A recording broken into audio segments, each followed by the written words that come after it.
வணக்கம். இயற்கை மருத்துவத்தில் இன்றைக்கி நம்ம பார்க்கக்கூடியது சர்க்கரை நோய்களுக்கான நல்ல ஒரு தீர்வாக இருக்குன்னு நினைக்கிறேன். சுண்டல் வத்தல் இருக்குது பார்த்தீங்களா, கசப்பு சுண்டக்கான்னு சொல்லக்கூடிய அந்த இதை நம்ம பயன்படுத்த தெரியாமல் நம்ம பயன்படுத்திகிட்டு இருக்கோம். அதை ஒன்றும் சர்க்கரை நோயாளிகள் சாதாரணமாக அதை எடுத்துக்கிட்டு இருக்காங்க, எண்ணெயில் வதக்கி சாப்பிட்றாங்க. ஆனால் அதெல்லாம் எந்த பிரயோஜனம் இருக்குதுன்னு எனக்கு தெரியல. சுண்டவத்தில் பயன்படுத்துகிற முறைன்னு ஒன்று இருக்குது. சர்க்கரை நோயாளிகள் குறிப்பாக சொல்கிறேன் நான்.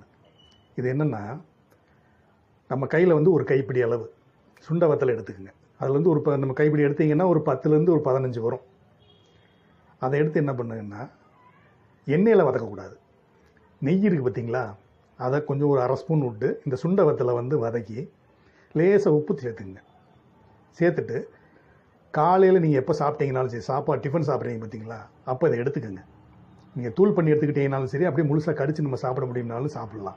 அது ரொம்ப நல்லது. அது இதனால் என்ன நமக்கு கிடைக்குதுன்னா, உடம்புல உள்ள தேவையில்லாத நச்சுகள் வெளியேறும்.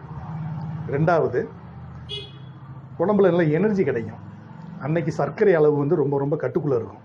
ஆனால் இதை வாரத்துக்கு 2லேருந்து 3 நாட்கள் வரைக்கும் சேர்த்துக்கிட்டிங்கன்னா ரொம்ப ரொம்ப நன்றி. வணக்கம்.